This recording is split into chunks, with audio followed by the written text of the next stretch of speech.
Bien, pues, buenos días a todos y cada uno de ustedes. En verdad, es para mí muy gratificante, muy significativo el poder estar hoy aquí para dar inicio al coloquio Garantías Individuales y Derechos Sociales en el centenario de la Constitución de 1916. Saludo de manera muy especial, muy afectuosa a nuestra directora, la maestra Leticia Cano, a quien le agradezco la distinción para hacer la inauguración formal. Asimismo, quiero decirles que tenemos una conferencista, una ponente de lujo.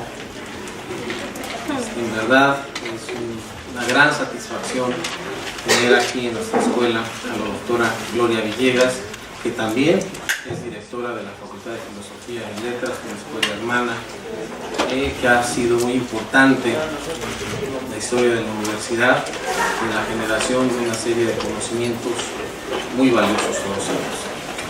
Bueno, pues vamos a iniciar nuestro trabajo de coloquio Garantías Individuales y Derechos Sociales, en donde el objetivo de nuestro coloquio no es hacer una revisión de una historia jurídica, sino una exploración de los contenidos sociales de nuestra Magna Carta. Haremos un recorrido histórico con objeto de reflexionar nuestro presente sobre nuestro presente y sobre nuestras posibilidades futuras. Los temas que aquí se abordarán, todos ellos tienen relación con dos asignaturas que son de carácter obligatorio en el plan de estudios de nuestra licenciatura: Situación Nacional Contemporánea y Análisis del Estado.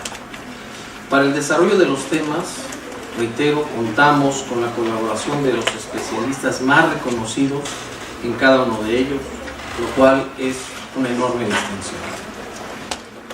¿Por qué hemos denominado coloquio a este acto académico? La elección no es arbitraria.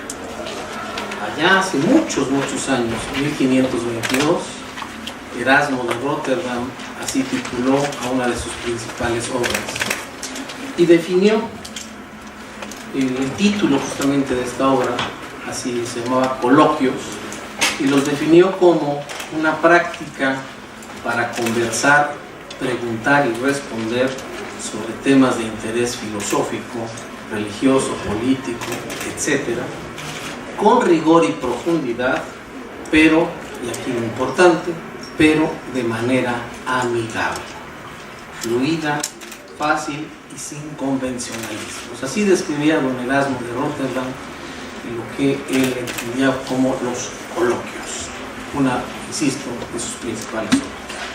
Y eso es justamente lo que haremos aquí. Platicaremos amigablemente del país que somos, del cómo se construyó este país y de nuestras posibilidades futuras. Hago votos para que este coloquio sea muy exitoso y estoy seguro que será muy importante en nuestro proceso formativo, en los contenidos de la asignatura que estamos en este momento cruzando. No me resta más que pedirle a la maestra Leticia Cano, nuestra directora, un mensaje y la declaratoria formal de nuestro coloquio. Maestra, por favor. Bueno, muy buenos días a todas y todos los presentes. Me da mucho gusto estar en esta ocasión con ustedes en este recinto, en este auditorio 8 de marzo, por cierto, se avecina ya una conmemoración importante, el Día Internacional de la Mujer, pero ayer justamente, y en el marco de este tema que nos convoca, ayer fue el Día Mundial de la Justicia Social y creo que debemos estar muy pendientes de todas estas efemérides que son relevantes a nivel nacional e internacional, que también nos permiten hacer estas reflexiones respecto de qué pasa justamente hoy en día en esta situación nacional contemporánea, como se llama la asignatura que impartimos. Por cierto, yo también soy profesora que imparte esa asignatura, pero en la tarde, con el segundo semestre, y por supuesto que conformar y formular, diseñar este coloquio en el marco del centenario de nuestra Carta Magna, de nuestra Constitución política, me parece de lo más oportuno, de lo más conveniente. Por ello, felicito al doctor Salvador Alvarado, quien además de ser un entrañable amigo, luego no le gusta que le diga, pero la verdad fue mi jefe hace muchos años, cuando fue secretario de Apoyo y Desarrollo Escolar, y la vida laboral, profesional y también familiar nos ha permitido transitar durante más de 20 años por nuestra escuela, por experiencias muy gratificantes, y sobre todo cuando se trata de la academia, compartir estos momentos es de la mayor riqueza que pueda haber. Muchas gracias, doctor. Además, un extraordinario profesor titular de tiempo completo, definitivo por concurso de exposición en nuestra escuela, y bueno, pues un apasionado, me queda claro, de la historia de nuestro país, de la obra del general Salvador Alvarado, abuelo del doctor Alvarado, y bueno, indudablemente pues un profesor que en todo momento está ubicando esta labor que en trabajo social tenemos que llevar a cabo en el marco justamente de estos acontecimientos. Así que este proyecto PAPIME, que además se concatena con la Cátedra Especial Gustavo Vaz Prada, de la cual es titular el doctor Alvarado por acuerdo del Honorable Consejo Técnico, pues nos va a permitir justamente disfrutar, deleitarnos de verdad,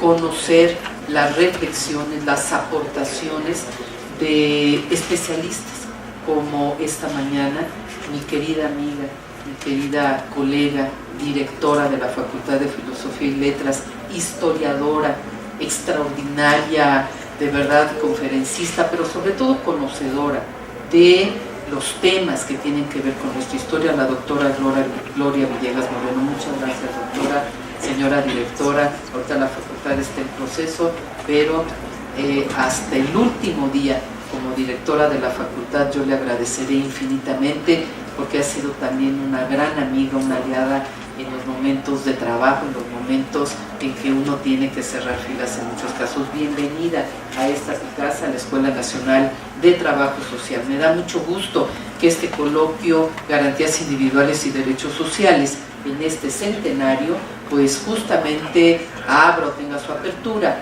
con la participación de la doctora Gloria Villegas. Así también en nuestra universidad, en diferentes institutos, centros, hay conmemoraciones. En la escuela, me da mucho gusto, ahorita en la principal, en la página de la UNAM, se está difundiendo este coloquio, se ha difundido en la Gaceta UNAM, y me parece que desde la mirada de una profesión como la nuestra, sí tenemos que hacer muchas reflexiones. ¿Qué ha pasado con esa Constitución política de 1857, después y más tarde 1917, cuando, esa es la clase que di ayer, por eso estoy tan enredada? Bueno, hemos tenido, y además también nos debe de interesar y de apasionar nuestra historia. ¿Qué ha pasado con esta Constitución de 1917, que además después del movimiento social, después de la Revolución Mexicana y hasta 1920, en donde, de acuerdo a varios historiadores, justo es la etapa, el momento en que se consolida el sistema político mexicano, pues justamente la Constitución permite crear estos escenarios más democráticos, aunque en los hechos no haya sido así, ahí tendremos que ir revisando, pero una Constitución como la de ahora, la de la Ciudad de México, que en su momento se planteaba de vanguardia, y de vanguardia porque obviamente se asentaron artículos, preceptos importantísimos vigentes hasta el día de hoy. En su momento las garantías individuales, hoy derechos humanos, los derechos sociales de todas y todos los ciudadanos, por supuesto todo lo que tiene que ver con el derecho al trabajo, el derecho a la alimentación, estos derechos sociales que todavía el día de hoy, lastimosamente, no toda la población logra satisfacer, y que nos ha llevado o ha llevado a quienes toman decisiones a modificar en buena medida la Constitución. Pero inclusive en estos días escuchábamos en Radio UNAM algunas entrevistas de historiadores que comentan que es conveniente ya una cirugía mayor a la Constitución política. Habría que revisar hasta dónde es conveniente. Ya de por sí estas iniciativas que han tenido el Poder Ejecutivo, ¿se recuerdan ustedes? Desde 1929 hasta el año 2000, 71 años de partido de Estado, y todo lo que ha pasado en 71 años. Y después estos 12 años de gobiernos panistas, y ahora volvemos, yo diría, en una nueva etapa histórica en donde la Constitución vuelve a ser y será motivo de revisión, de modificación, para poder dar, digamos, toda esta cobertura, respaldo social a la ciudadanía.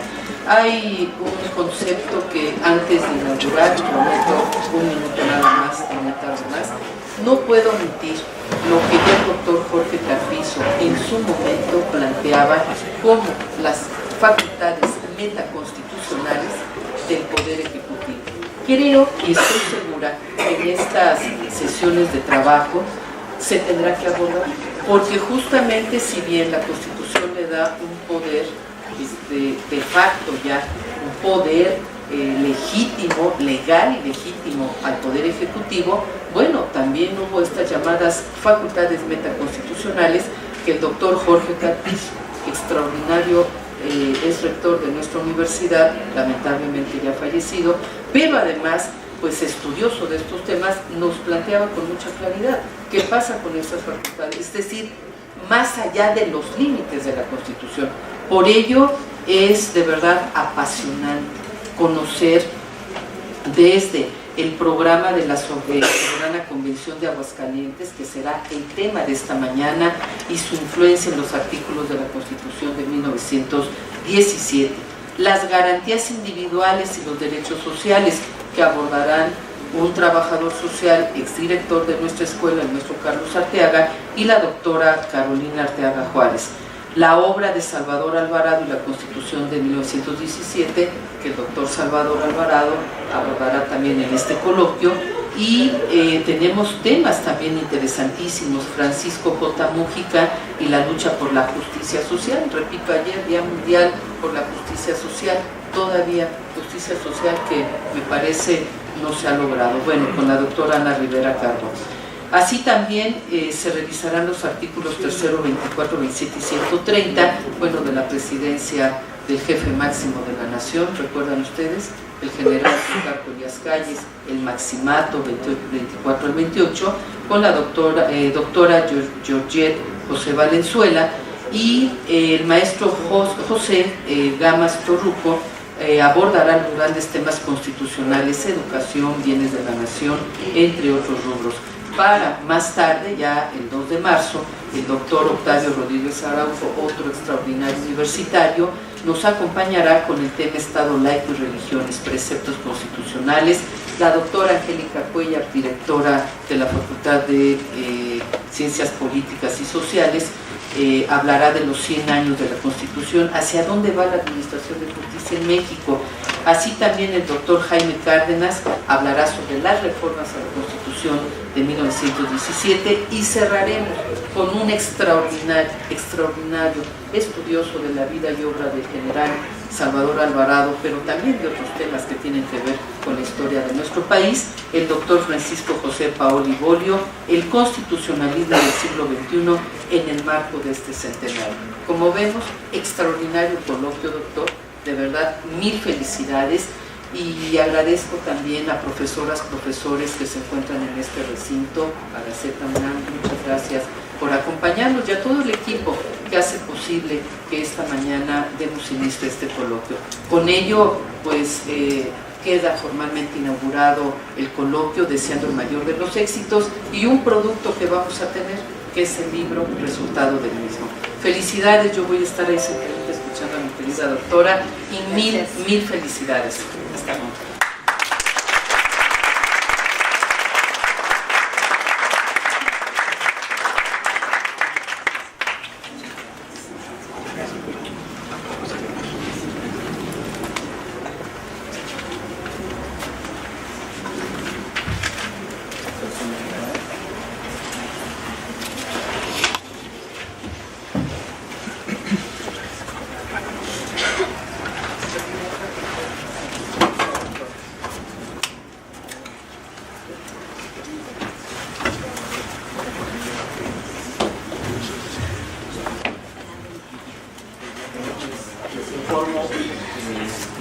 Ya lo comenté con la invitada, la doctora Villegas, y este es un ejercicio que hemos diseñado con una peculiaridad. Hoy serán los alumnos quienes nos harán el favor de moderar estas sesiones. Y bueno, hoy nos acompaña Miguel Ángel Ruiz Sánchez, alumno del segundo semestre. Y bueno, pues es todo tuyo, Alessandra, para presentar y moderar. Muchas gracias y buenos días. Agradezco la presencia del auditorio y le pido de la manera más atenta que demos una cálida bienvenida con un fuerte aplauso a la doctora Gloria Villegas Moreno, por favor.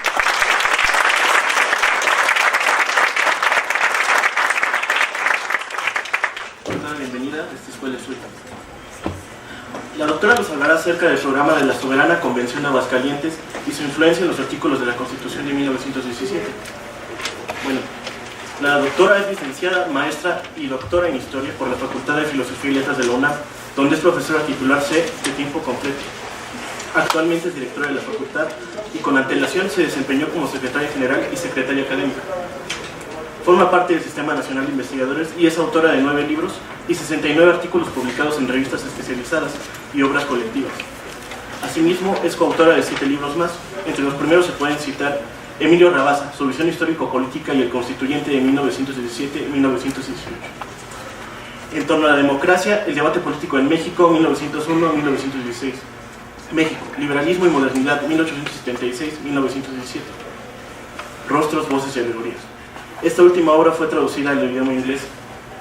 Recientemente destacan los libros La Cámara de Diputados, un recorrido por su historia, como Antonio Elías Soto Gama, intelectual revolucionario.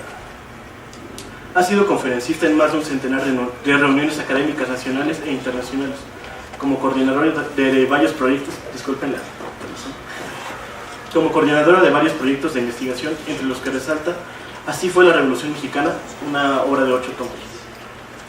Merecedora de numerosas distinciones, destacan el Premio Universidad Nacional en el área de docencia de Ciencias Sociales, el Premio Antonio García Cubas de Lina por la obra México, Liberalismo y Modernidad, 1876-1917, Rostros, Voces y Alegorías, y el Premio 1981 al Mejor Artículo Histórico, otorgado por el Comité Mexicano de Ciencias Históricas. Como ven, compañeros, son muy valiosos los conocimientos que podemos adquirir de la doctora Villegas, por lo que resulta imprescindible prestar la total atención del coloquio. Antes de ceder el uso de la palabra a la ponente, exhorto pues al auditorio a que aprovechemos la presencia de la doctora y ahí procuremos incentivar el diálogo dentro de este coloquio, para lo cual más adelante se abrirá una ronda de preguntas y comentarios, y les quiero pedir que a medida de lo posible, anoten sus preguntas para poder objetivar estas mismas. Sin más por agregar en este momento, cedo el uso de la palabra a nuestra ponente, la doctora Gloria Villegas Moreno.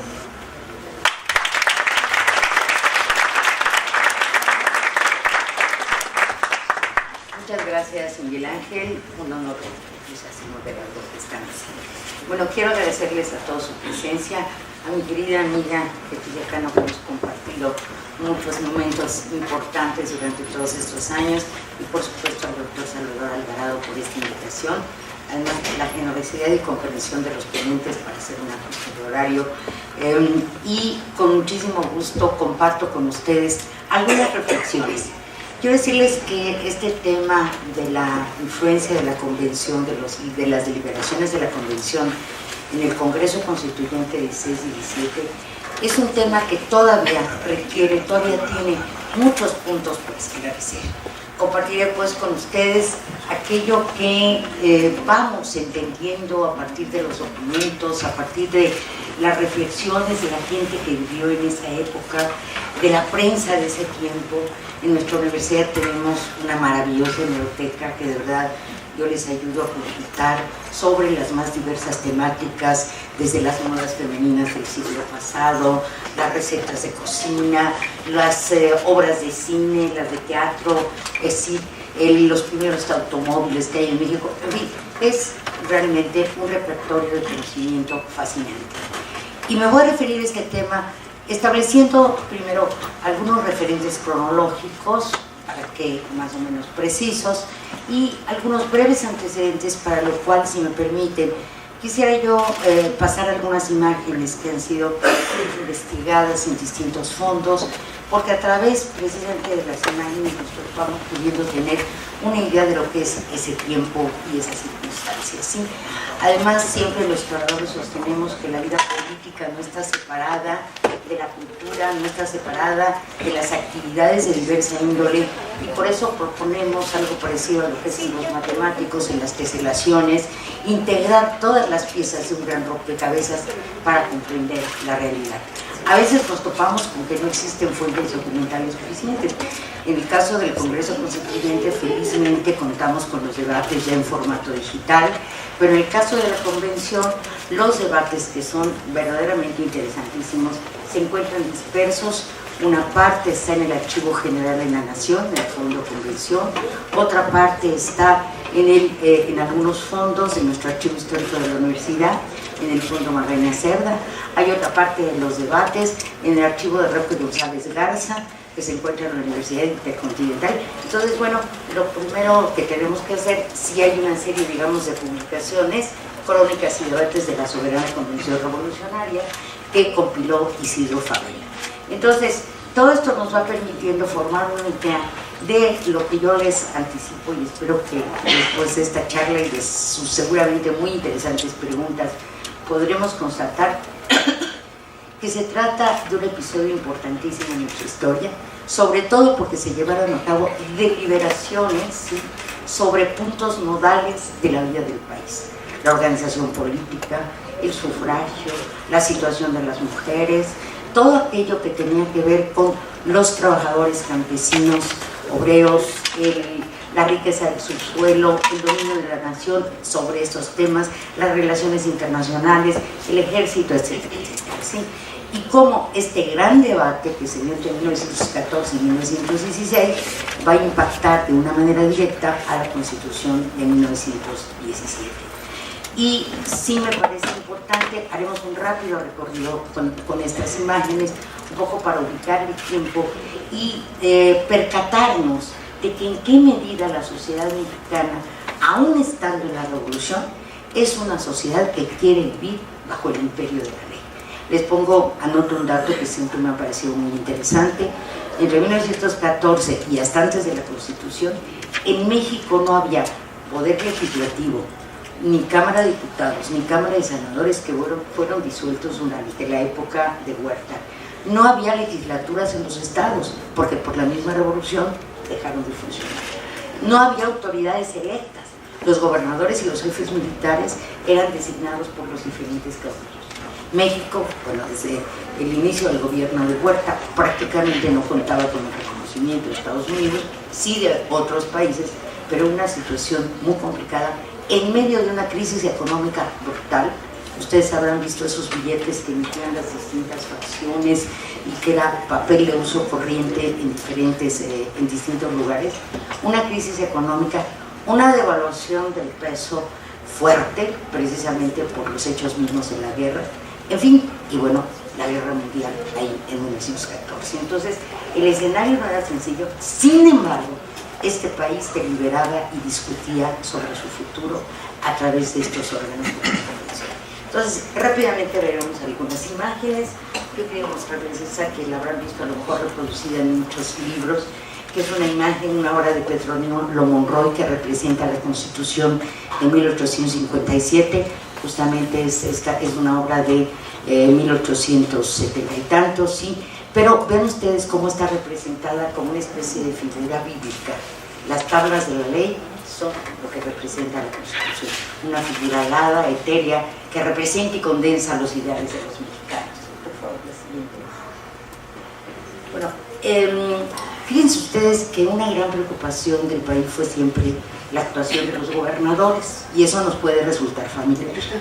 Entonces, este texto, espero que podamos reeditar porque vale la pena, indicaba cómo debía portarse un gobernador.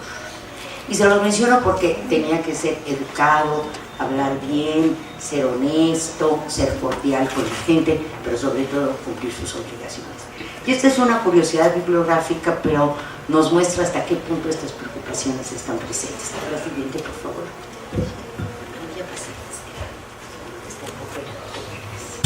Sí, señor moderador, ¿se puede? Llegamos muy disciplinados. Bueno, quiero comentarles también que hasta los años 80 se empezaron a establecer los primeros bancos. Antes, cada región tenía su banco. Se estableció una empresa, pagaban a los empleados por algún tipo de documento y de acciones. Entonces, 1884 empiezan estos bancos. Pasamos a la siguiente, por favor.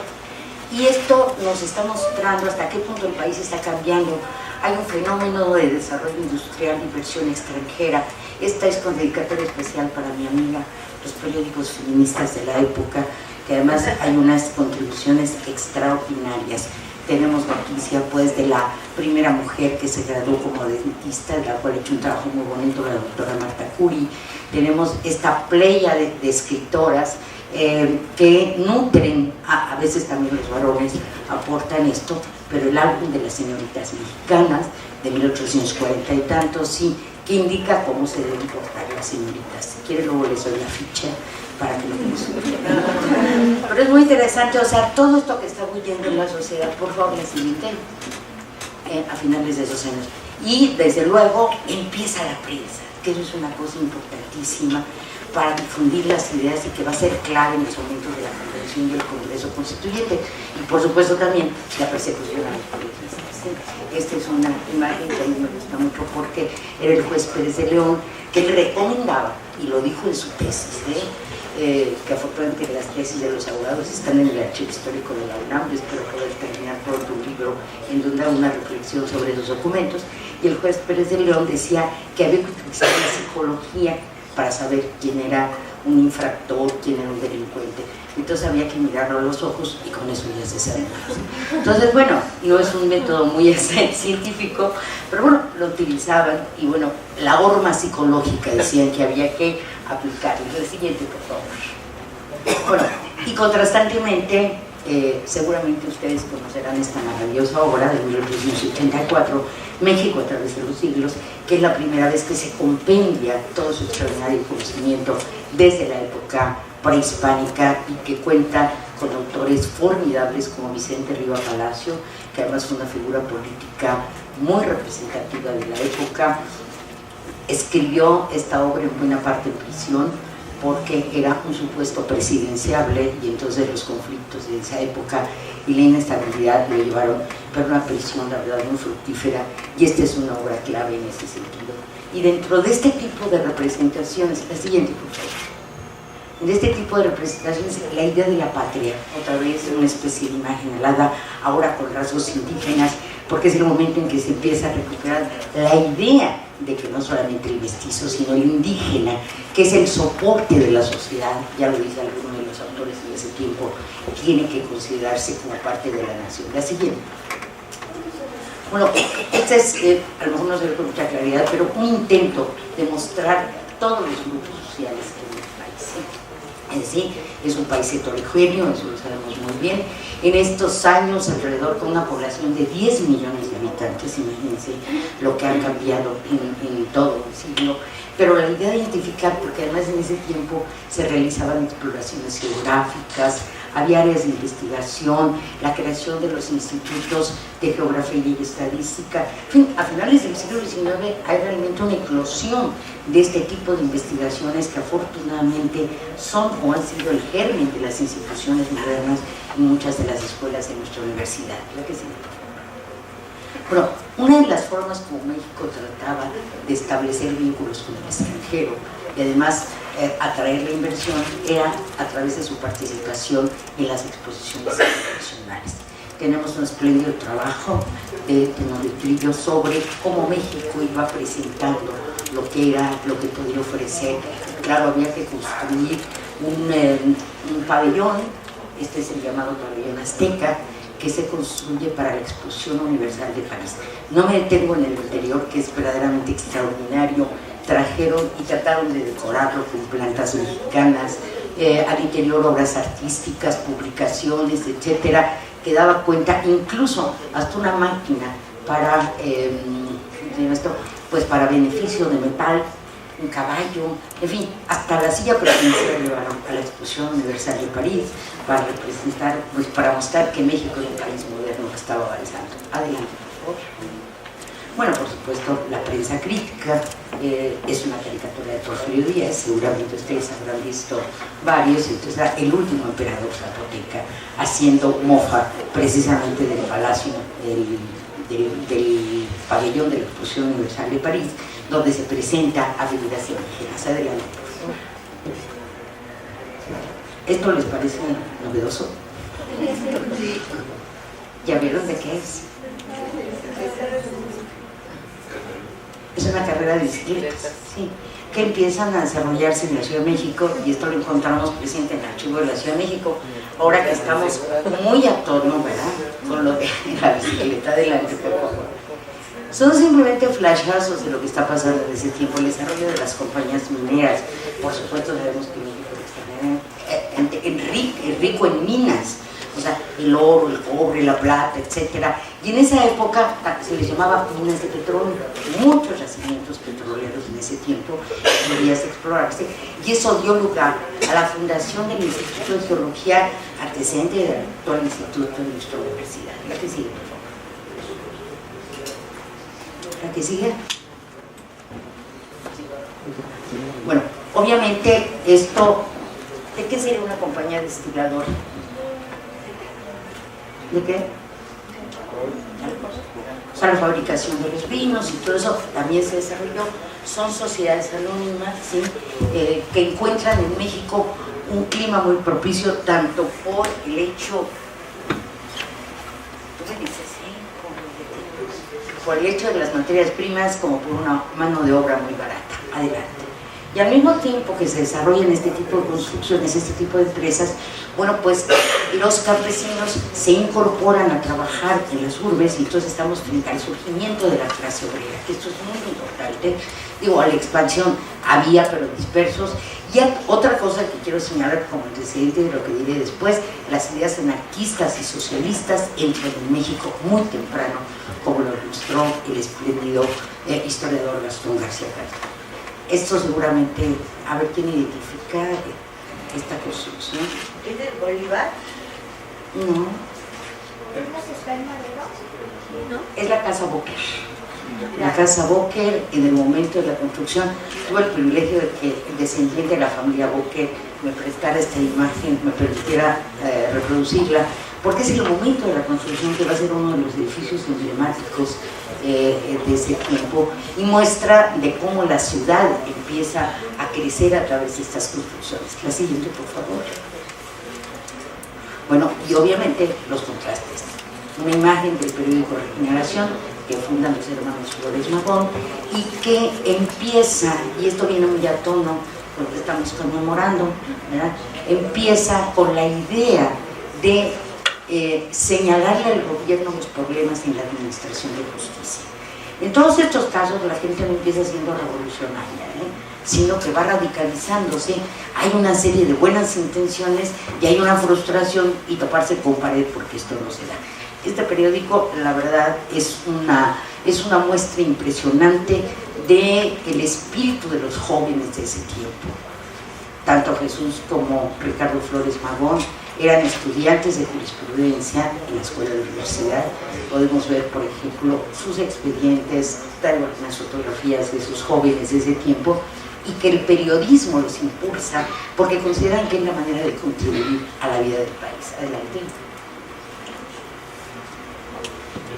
Bueno, por supuesto, infinidad de críticas en todo este tiempo al gobierno. Allá hay una imagen, bueno, la caricatura se llama Porfirio Postkin, ¿sí?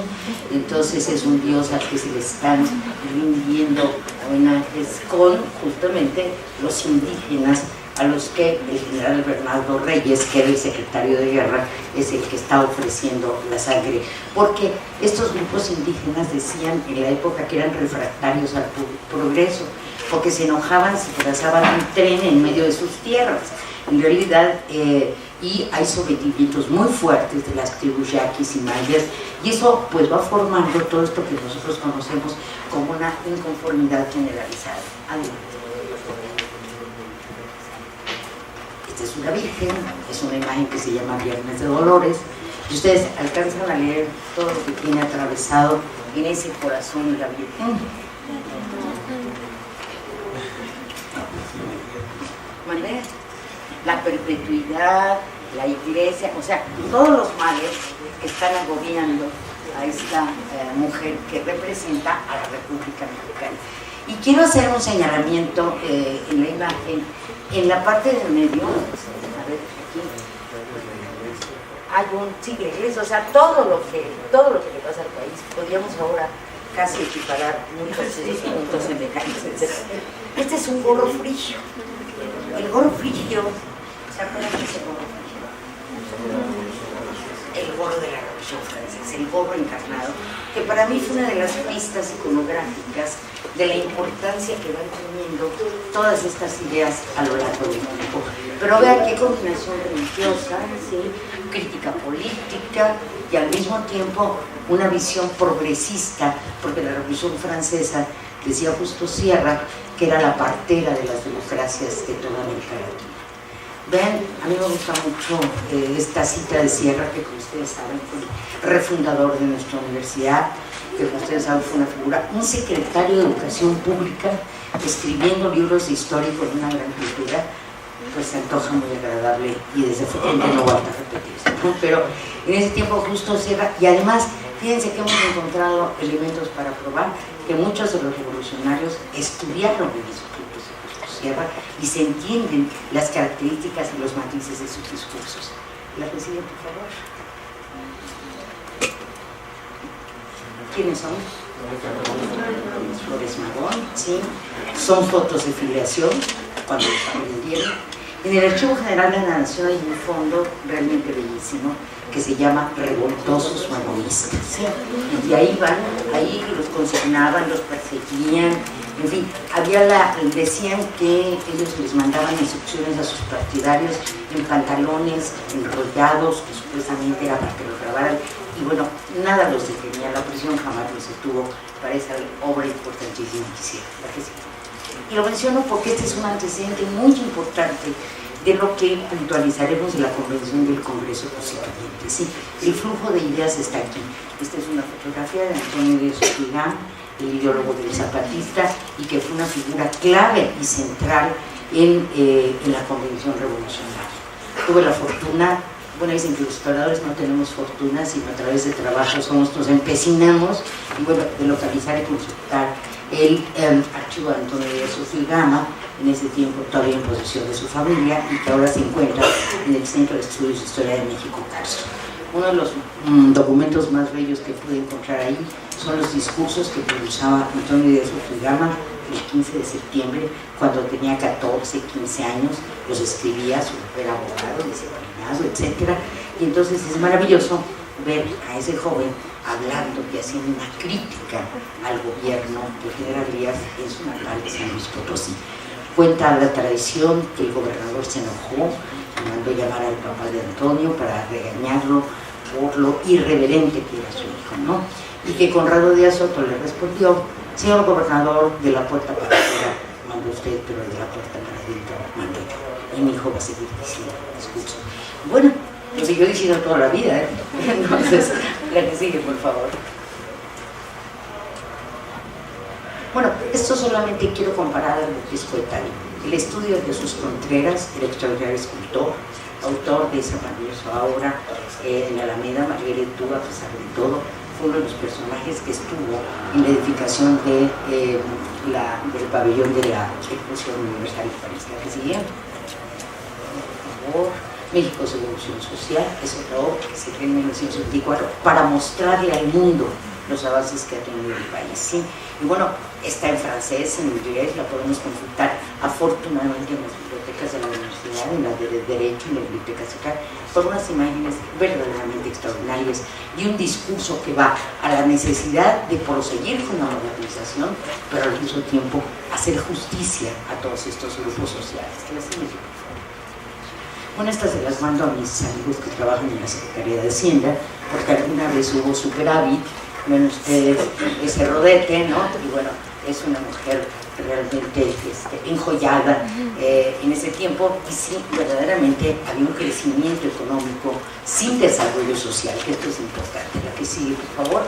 Pero que muchos personajes en la época decían que debía marcarse ese impulso, ¿sí? Aquella famosa imagen anterior, que brincó muy pronto, pero no importa.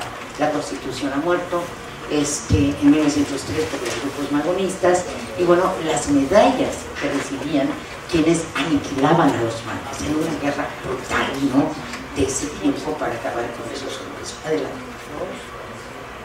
Bueno, estos eran los jóvenes de la época que estaban inquietos por la situación del país, ¿sí?, pro patria, ¿sí? Apuntes de sociología. Estamos hablando de una obra que en 1905 está diciendo, cuidado, está muy bien el desarrollo, pero no podemos ser el vagón trasero de Estados Unidos. Eso dice Félix Pallavicini, que después sería diputado constituyente, ¿sí? Y esto lo ejemplifico como todos aquellos personajes que fueron llegando a la política. La siguiente, por favor. Porque Porfirio Díaz, ¿qué está haciendo? ¿A quién representa ese cadáver? A la Constitución, le fue quitando todo. Y entonces hay una noción de la violación, digamos, de lo que en esencia tenía de original y de importante la Constitución 57. La que sigue, por favor. Bueno, este fue un contraste muy interesante que siempre se hizo, ¿sí?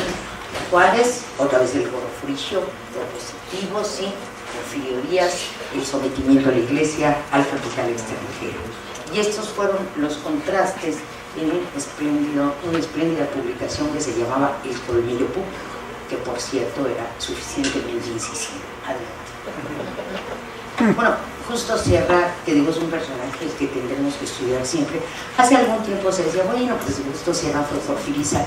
Pues sí, pero un señor que fue secretario de Instrucción Pública, que consiguió la refundación de la universidad, como ya lo había dicho, que escribió estas obras extraordinarias y que se atrevió en algún momento a decirle al presidente, no estoy de acuerdo con la reelección. Y esto, dicho con todas sus letras y con mucha autoridad moral. ¿A la que se diría? Bueno, no justo, que nunca está de más recordar. ¿A la que sí? Por supuesto que el desarrollo del ferrocarril es un punto importantísimo. El país está bien comunicado. Los caminos de carrocería eran la forma de vincularse de un lado a otro. El ferrocarril, bueno, fue un factor de desarrollo industrial muy importante. Bueno, y aquí están los jóvenes de esa época. José Vasconcelos, su expediente de estudiante, todos, por cierto, jurisprudencia, José María Lozano. Lo que ven a un lado son las notas mismas del expediente, en algunos casos sus tesis, que como les comento son interesantísimas. ¿La que sigue? ¿Alguien lo reconoce? Bueno, estaba muy jovencito. ¿Quién? No, Martín Luis Guzmán, el extraordinario escritor, bueno, una figura verdaderamente fantástica de nuestra vida cultural, ¿sí? Don Martín Luis Guzmán, además autor de obras importantísimas de esa época, El Águila y la Serpiente, por ejemplo, en donde narra algún momento de la convención. Se los anticipo para que lo asocien a la imagen. Cuenta que en esa época estaban reunidos los convencionistas y entonces empezaron a pasar películas en una pantalla que no era más que un lienzo, ¿verdad? No había pantallas en forma. Apenas empezaba el cine en México en esa época, aunque ya algunas compañías extranjeras habían hecho filmaciones. Y dice que empezaron a pasar la imagen de Carranza llegando a la Ciudad de México, y entonces la gente gritó, ¡viva Carranza, viva Carranza! Y vuelven a pasar la imagen y ¡viva Carranza! Y otra vez la imagen, y entonces uno de los convencionistas le lanza un disparo a la imagen, ¿sí? A la pantalla, ¿no? Porque claro, eran enemigos de Carranza, era una manera simbólica de acabar con él. Y don Martín cuenta que si hubiera ido a pie Carranza, lo matan porque él estaba sentado atrás de ese lienzo, ¿sí? Y hace un comentario muy bonito, dice, si hubiera ido a pie, no hubiera sido Carranza, siempre tenía el poderío de la gente que lo dominaba. Adelante. Nemesio García Naranjo, otra de las figuras importantísimas de ese tiempo, la que sigue, que contamos con el privilegio de las memorias que escribió. Y la entrevista de Schliemann, que como ustedes saben, y en eso Aznar lo recordaba siempre, insistía que había sido el detonante del proceso revolucionario. La que sigue, porque dio pie a la obra de Francisco Madero, y que, bueno, esta entrevista que, como ya sabemos, se dio en inglés, se dio al periodista norteamericano, y que la traducción produjo verdaderamente, se conmocionó la vida nacional. ¿Qué decir en la entrevista? Veo con buenos ojos que en México se forma un partido de oposición, porque México ya está apto para la vida democrática y dejó de ser necesario el gobierno patriarcal. Entonces, bueno, eso provocó y desencadenó, nunca lo había hecho el presidente, y esto, claro, está en un contexto internacional en donde Taft se está dirigiendo. Bueno, y la obra de Madero, yo los invito de verdad a leerla, es un libro extraordinario. La Asociación Presidencial la publicó en el año 1908 en San Pedro de las Colonias, en Coahuila. La pueden encontrar en el PDF, pero hay que ver este hombre que, con una visión histórica de lo que le pasa al país, que teniendo en cuenta que él pertenece a una familia acomodada, sin embargo, está por una mejoría a través del establecimiento de la vida democrática. Madero, además, es una de esas figuras que cautiva, que ha dado pie a muchos relatos. Afortunadamente conservamos su archivo en el recinto Juárez, esta parte de ese archivo, en el Archivo General de la Nación. Pero sobre todo lo que él dice, coincido en ese sentido con el general Díaz, que el pueblo mexicano está apto para la democracia. La que sigue. Bueno, a Madero todos lo conocemos, ¿sí? Adelante, por favor. Y estos campos de ese tiempo, o sea, yo quiero recuperar estas fotografías del país en esa época, los grandes sembradíos, la población indígena, la miseria en distintas regiones, los pequeños que no estudiaban o que tenían que caminar kilómetros y kilómetros para poder llegar a una escuela primaria, una escuela elemental, la que sigue, por favor. Y bueno, de los distintos puntos del país, con la pobreza y la marginación que padecían estos grupos, mientras el país se desarrollaba industrialmente. La que sigue. Y bueno, llegó el centenario de la independencia, donde hubo grandes celebraciones, inauguración de obras, pero también estos contrastes. Algunos que quisieron ya celebrar por su cuenta los encarcelaron. Luis Cabrera dijo que un país que era tan dispar no podía tener una comunión en una celebración conjunta. Adelante.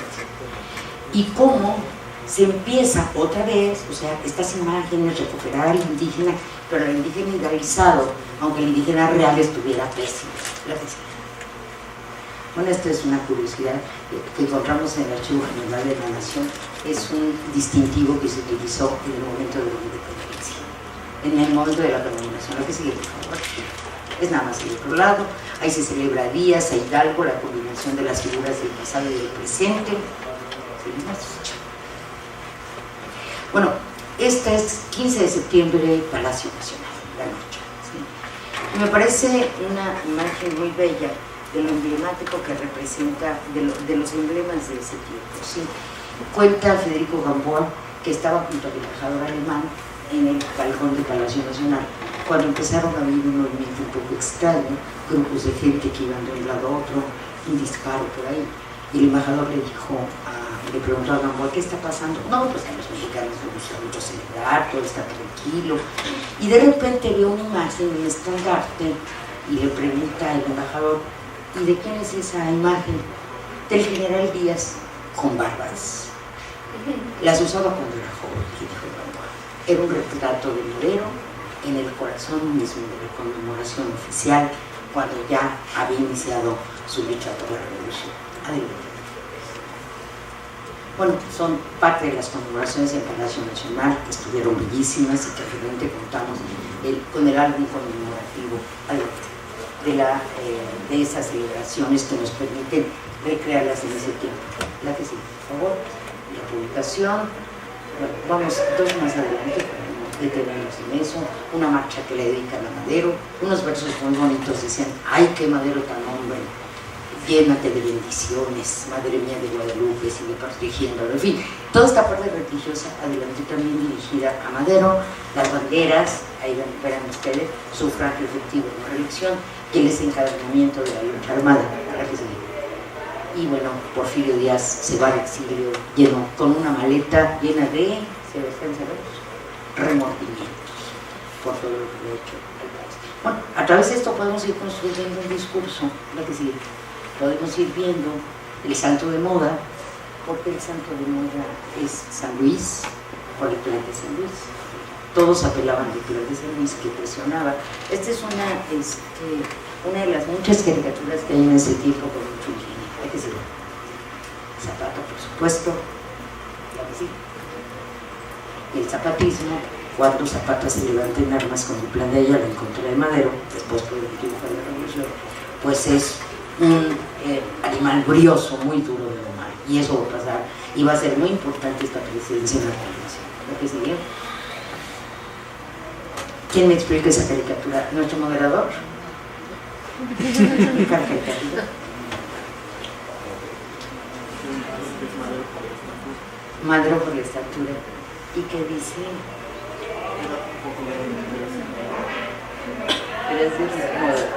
¿Y qué dice el abrigo?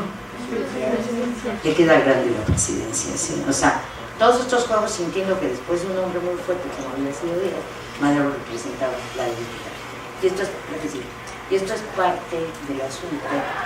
La revolución ha crecido, como ustedes saben, una vez que se levantó, vino el movimiento militar, Madero fue asesinado, etc. Carranza se levanta en armas, y entonces esta es una representación de Carranza, donde dice que desde Torreón la revolución crece cada vez más porque va a tener mayor fuerza.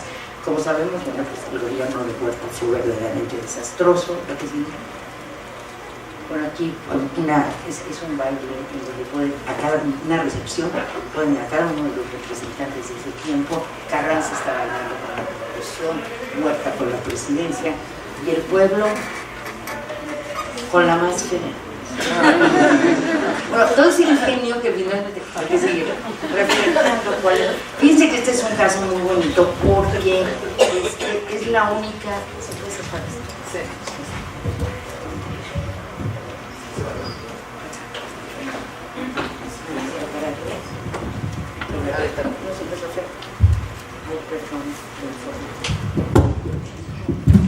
Gracias. Bueno, esta es la única moneda del mundo que tiene un anatema. Todas las monedas dicen viva tal, viva el rey, no sé qué. Esta moneda que dice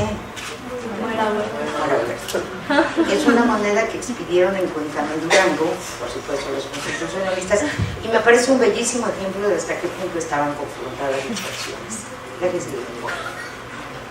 Bueno, al mismo tiempo la Escuela de Bellas Artes continuaba, había exposiciones artísticas, o sea, toda esta parte, y bueno, este es ya un punto de nuestro tema.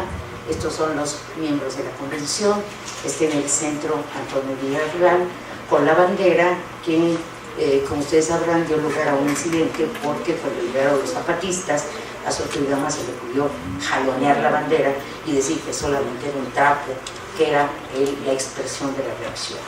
Bueno, con los nacionalismos que traíamos como tradición, nos enojaron muchísimo, un convencionista estuvo a punto de dispararle, pero bueno, esta bandera querían que fuera firmada por todos para comprometerse justamente a dar cumplimiento al programa de reformas políticas y sociales. Adelante. Bueno, Villa, con Palafox, pues grupo. En la parte de atrás, la imagen que está en medio es Carones, un observador norteamericano, ¿sí? Y junto a estos revolucionarios siempre va a haber, bueno, gracias a eso tenemos unas narraciones maravillosas en el archivo del Departamento de Estado de Washington, en donde refieren lo que va ocurriendo en México. Además de eso, sí no tenemos una fotografía masculina, lo que dicen es que había damas espías emisarias del carrancismo en las deliberaciones de la convención. Adelante. Esta caricatura refleja el momento de la crisis económica en 1914, el pueblo está en la guerra de hambre, todo se ha encarecido. En la convención les reclaman a los comerciantes que han escondido las mercancías, suena posibilidad, según la época, y claro, se produce toda la especulación, además por la anarquía de la moneda. Adelante.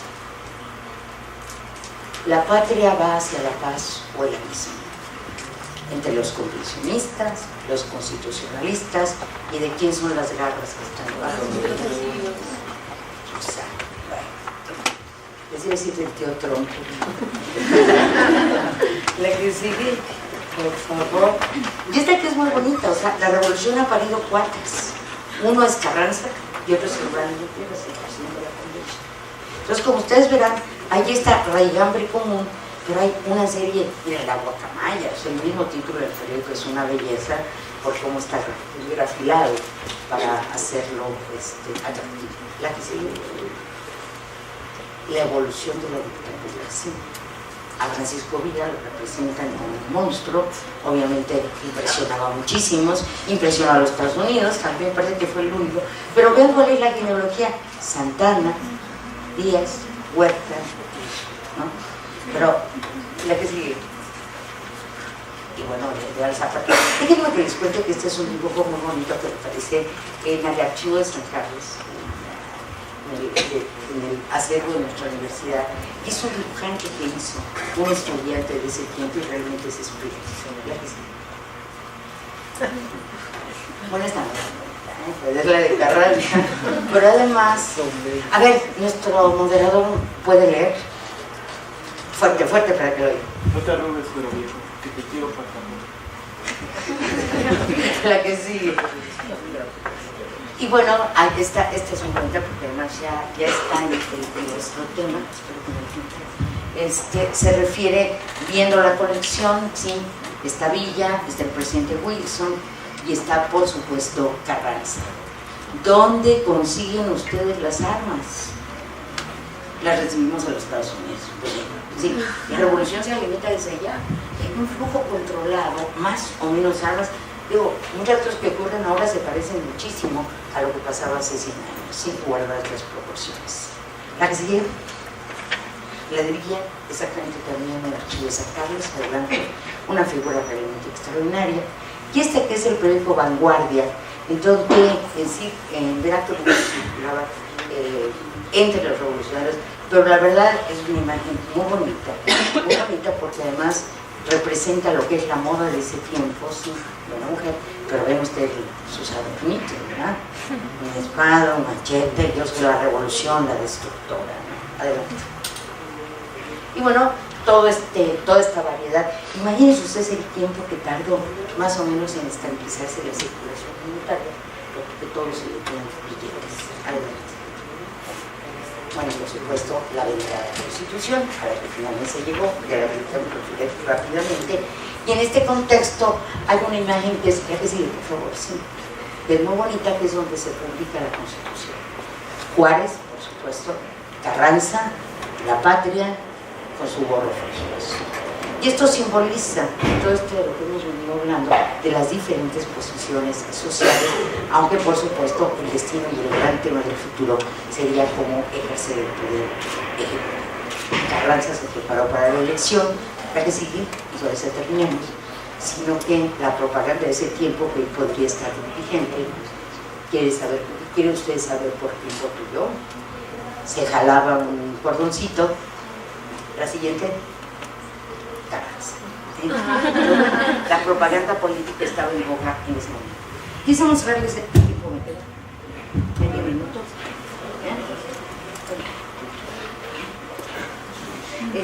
Bueno, regresen. Ustedes me dicen, cuando tengan para las preguntas sería 20 más o menos, doctora, para dejar un espacio para perfecto, gracias. Bueno,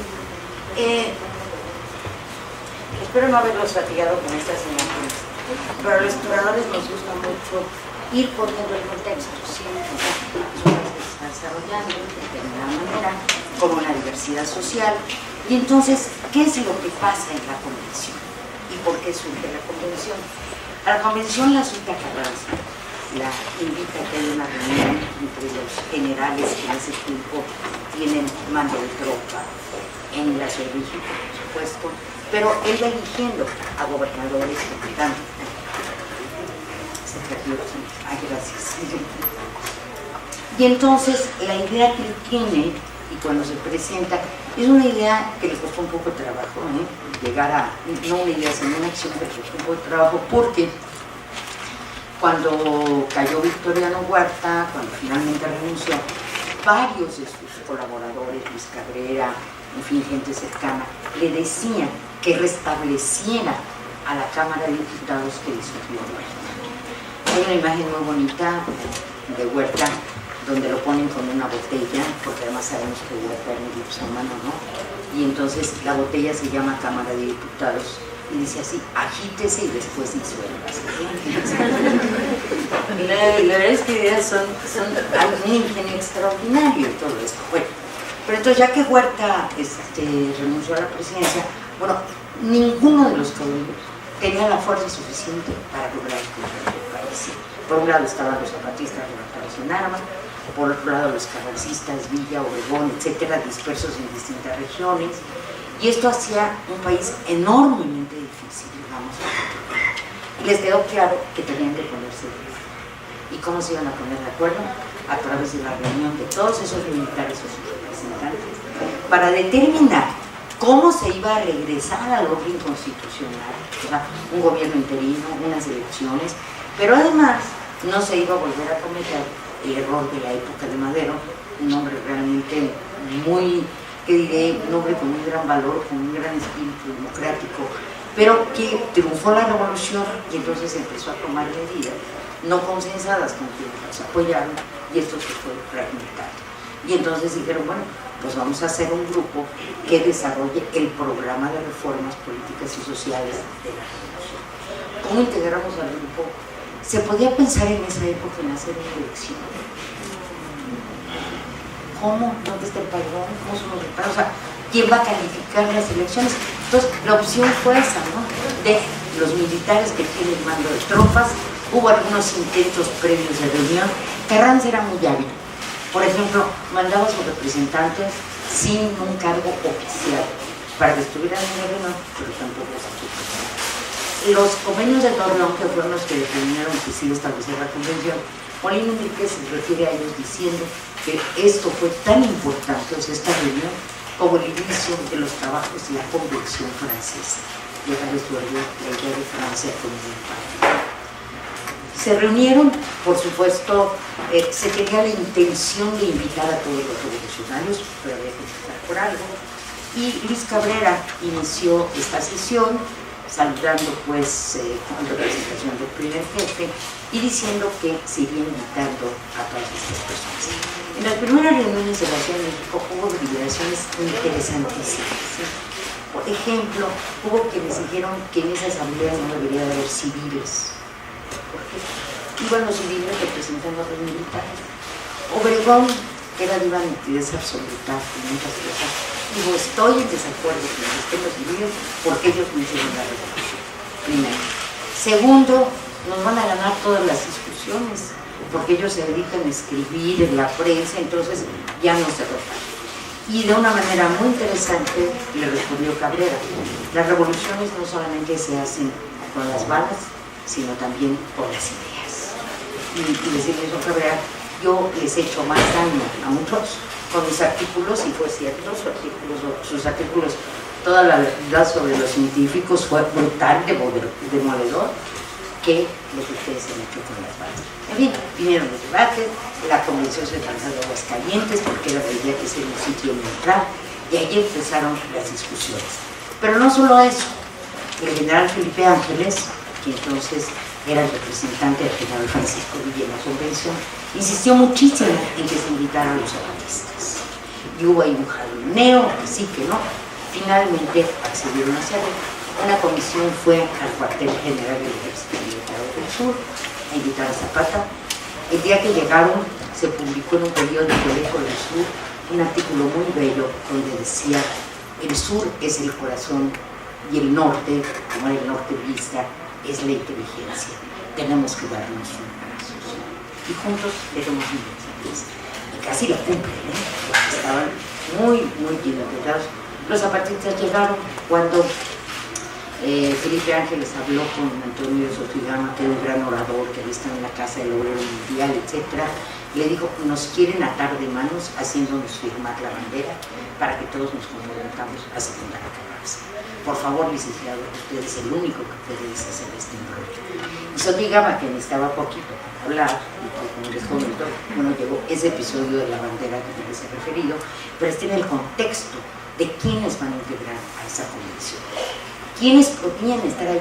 Bien, son realmente, yo se las recomiendo de verdad, estas deliberaciones de quién o no se acepta su credencial como representante, porque se supone que la convención, Carranza dijo, es una convención única en la historia, donde por primera vez haber posesiones y presencia de todos. Alguno dijo, bueno, si yo puedo ser representante porque sí soy un agente de ideas revolucionarias, compré 4 pesos de pambazos y se los fui a aventar a la presidencia Porfirio Díaz. O sea, bueno, el carácter de revolucionario y comprometido podía ser muy distinto. Pero hay cosas muy interesantes, por ejemplo, Pérez Taylor, que también es una figura que no se estudió mucho, tenemos por ahí en los textos, fue además de todo crítico, escribió las primeras críticas de cine en el periódico, se burlaban un poco de él, debe haber sido muy joven, ya va a hablar el Numerito Pérez Taylor, que nos va a decir. Pero bueno, era un tono que tenía precisamente la necesidad de búsqueda de espacio, ¿sí? Cuando los zapatistas llegan, bueno, realmente Paulino Martínez y Antonio Soto y Gama realizan unas expresiones importantísimas diciendo que Carranza es el hombre estorbo, que la verdadera revolución es la revolución del sur. Traían desde muchos años atrás un discurso muy bien construido y finalmente no se incorporaron a la convención, sino dijeron, venimos a decir por qué se tiene que someter al plan de guerra. Y hubo unas discusiones muy interesantes, pero los zapatistas, más que tener, aunque sí tuviera pues una presencia militar, tenían una fuerza y un potencial ideológico que nutrieron, no solamente digamos desde el plan de Ayala con Rutilio Montaño, sino toda la gente que se acercó al zapatismo. Samuel Brown, un colega norteamericano, le llama los City Boys, ¿sí? La gente de ciudad que se incorporó, que encontró un espacio muy rico, que pudo expresar sus ideas y que además contribuyó a la elaboración de los manifiestos de la prensa, etcétera, ¿sí? Y en estas deliberaciones convencionistas que tuvieron primero por sede, les decía, la Ciudad de México, luego Aguascalientes, después se reunieron ellos en México, después en Morelos, terminaron en Jojutla, ¿qué discutieron estos personajes cuyo número variaba? Porque además, si ganaba o era derrotado uno de los militares que ellos representaban, pues tendría que salir. Pero lo más interesante de todo esto es que luego de haber establecido que los principios agrarios eran el eje de la solución del país, entraron a tratar, antes de empezar a discutir el programa de reformas políticas y sociales, empezaron a tratar muchos temas. A veces parecía que estaban a punto de declararse asamblea constituyente al estilo de la Constitución francesa. Y en varios momentos aparece esto. Sin embargo, la misma discordancia entre estos personajes lo hace muy difícil, ¿sí? Pero y estaban enfrentados los del norte, los del sur, y en varias deliberaciones estuvieron radicalmente en desacuerdo, ¿sí? Una de ellas fue el que se refería al tema de las mujeres y de la ley del divorcio, que era lo que andaba oyendo por ahí. Carranza expidió una ley del divorcio, como expidió leyes en muchas otras materias, y la discusión muestra todo el carácter conservador de estos grupos, aunque sean avanzados en la revolución. Por ahí alguien dijo, me opongo radicalmente a que se apruebe una ley del divorcio, porque al día siguiente de que eso ocurra, todas las mujeres se van a dedicar a la prostitución. Una inferencia un poco extraña en esa época, pero que marca muy claramente cómo el elemento femenino pues no iba a ser tomado realmente en cuenta. En algún momento alguna mujer trató de hablar en la convención, no la dejaron. Eso sí, en 1915, cuando hubo un problema, digamos, cuando estaba encarecidos los alimentos, un grupo de mujeres fueron hacia la convención exigiéndoles que los diputados donaran para que ellas pudieran comprarse alimentos. Entonces, todo este conjunto de temas, lo inmediato, lo que se está presentando, pero la claridad con la que los convencionistas vieron que, como ya lo mencioné, el tema de la tierra era central. Tendría que establecerse la pequeña propiedad y respetarse las modalidades comunitarias que existían en las distintas regiones, ¿sí? Bienvenidos, decían los inversionistas, siempre y cuando respeten los derechos de la comunidad. En materia obrera, postularon que los obreros tenían derecho de asociación derecho de huelga, que tenían derecho a un salario digno, etcétera, etcétera, ¿sí? Estos temas que fluirán hacia los debates del Constituyente de 1916-17, lo que ocurrió aquí es que se debatieron, se discutieron y se llegó a tener un punto de acuerdo que definitivamente ninguna facción revolucionaria podía darle respaldo. Y este es uno de los muchos valores de la convención, y la forma argumentativa y crítica con la que estos personajes actuaron. El artículo 3, que en materia educativa es fundamental. Bueno, el debate convencionista es brutal. Hay quienes dicen que la culpa de todo en este país la tiene el clero. Y Soto y Gama propuso que se guillotinara al arzobispo de México, ¿sí? Entonces, bueno, ¿de dónde iba a sacar la guillotina? No sé, supongo que de su imaginación, ¿no? Pero toda esta tradición que viene desde el magonismo, de los abusos del clero, etcétera, está presente en la convención y es irrebatible, porque muchos de ellos mencionan que eso es muy bonito. O sea, hay representantes de militares que son maestros, que son ingenieros, que son médicos, etcétera, y cuando argumentan están reflejando lo que ellos mismos recibieron como formación. Cuando lo del incidente de la bandera, uno de ellos dijo: bueno, pero si ya no existe el patriotismo, ¿qué les voy a enseñar a mis alumnos ahora? ¿Sí? Y esto siempre ocurre, digamos, en los grandes momentos de hondura social, que no solamente la crítica pues a cada cual, sino hay un revirar los valores. Alguna vez me tocó hablar de este tema en un coloquio en que tuve el honor de compartir con Frederica hace varios años, que lamentablemente falleció, y comentábamos esto. O sea, finalmente en la revolución hay también un espíritu nacionalista que no tiene que ver con la parte, digamos, retórica, sino, como decían estos jóvenes en ese tiempo de una manera muy bella, el nacionalismo es la manera de protegernos de los embates externos, ¿sí? No se trata simplemente de patrioterías, sino es la forma, muy en el sentido evolucionista de ese tiempo, de proteger al organismo social. Y así lo hicieron estos personajes, y yo diría que si la convención trabajó de octubre 14 a abril de 16 con un programa de reformas donde plantea todo esto que les estoy mencionando y muchas otras cosas más, siempre me ha llamado la atención de que los convencionistas postularon la emancipación de la universidad. ¿Cuándo adquirió la universidad su autonomía? 29. En 1914, 15, estás diciendo que la universidad recién refundada tiene que ser, o sea, esto me parece una visión realmente muy interesante. Señala cómo deben proceder los extranjeros, cómo se debe proceder con ellos respecto a los negocios que tienen, establecer una normatividad, en fin. Yo comentaba con el doctor Alvarado que, bueno, a pesar de que México no tenía en ese momento los órganos que tradicionalmente hacen la legislación, tuvo en muchos mexicanos que eran deslegisladores. ¿Sí? Y entre esos grandes legisladores, naturalmente, bueno, se dieron estos debates, estas propuestas, como decir, la prensa es maravillosa. Y no quiero dejar de referirme a algo que se conoce todavía menos en la convención. Creo que tenemos que rescatar este tiempo. En un momento lo comentábamos con el doctor Alvarado, las maravillas que hizo Salvador Alvarado siendo gobernador, las acciones que emprendió, el rescate de la cultura antigua, que eso es algo muy bonito que les llama la atención pues a quienes se acercan a este tema. Pero finalmente decía yo, al mismo tiempo que la convención estaba discutiendo este programa que culminó con varios de estos puntos que señalaban, se formó un consejo ejecutivo de la República, porque los convencionistas, si perdían sus tropas, tenían que moverse de lugar, ¿sí? Luego no podían estar en un solo sitio, no sabían si iban a poder volver a reunirse. Y este consejo ejecutivo se dedicó a hacer leyes, que es algo muy típico de este tiempo, ¿sí? El ejecutivo y el legislativo se funden por las mismas necesidades del país, como ocurrió en la época de Juárez, ¿no?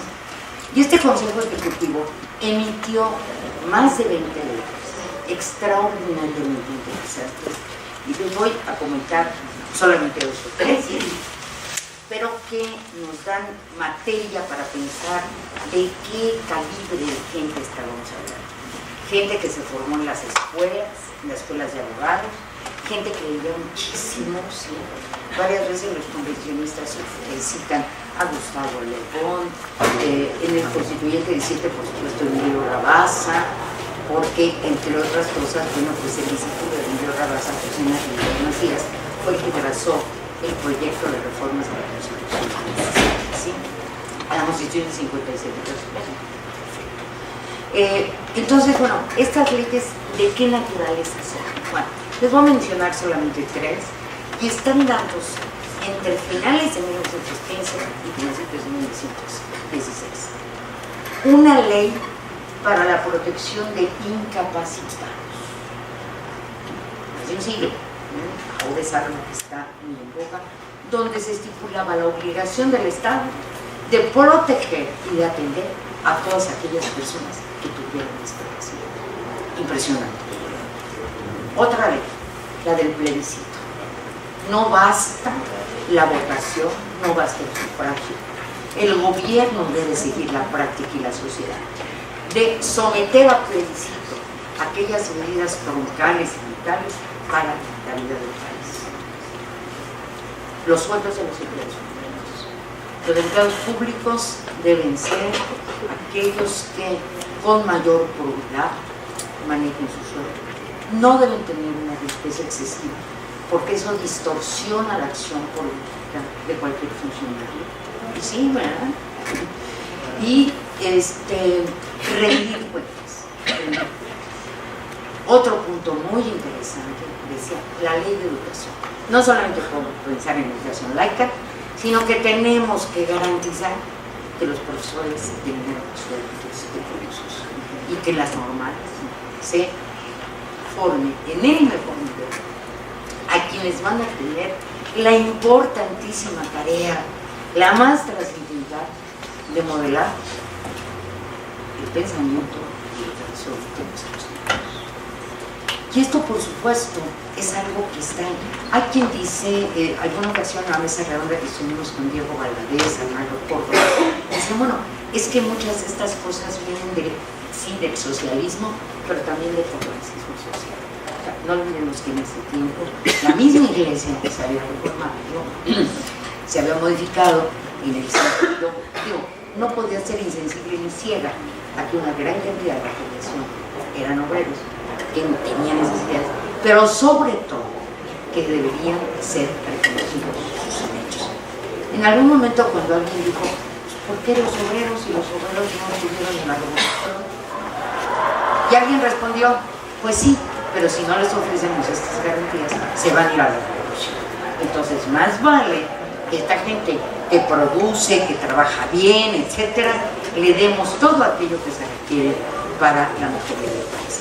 Entonces, como ustedes ven, no me refería a artículos específicamente, pero sí al discurso de inspiración y de compromiso social que se plasma en diversos textos y que viene desde mucho tiempo atrás, pero la convención, como dije en una frase muy bonita, Roque González Garza, que fue su presidente, la convención fue el crisol viviente en donde tenían que forjarse todos los elementos de la sociedad mexicana para marchar con una visión de país, con una visión de patria hacia adelante. Pues, como decía Arnaiz Cifré, una nación, y es una frase muy interesante, ¿no? Una nación que es un plebiscito de todos los días. Todos los días tenemos que refundar nuestro compromiso con la nación en un mundo cambiante, pero con la certeza de que si somos seres inteligentes y si estos jóvenes que tenemos hoy con talento, con creatividad, con sensibilidad, como lo fueron los de otro tiempo, estamos seguros de que este país tiene un futuro promisorio, a pesar de todos los problemas, porque hoy son muchos, pero hace 100 años también eran muchos. Entonces, el espíritu y el ánimo es algo que es muy interesante, valorar lo que tenemos. ¿Sí?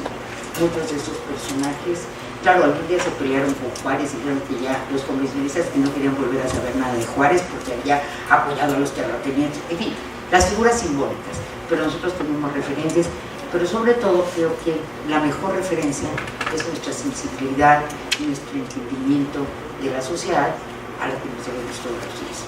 Muchas gracias.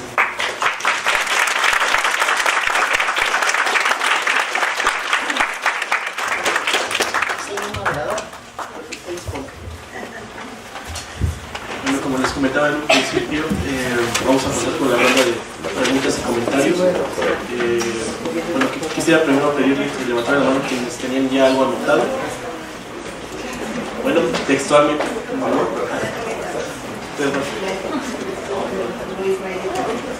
¿Alguien que quiera comentar algo respecto a la ponencia?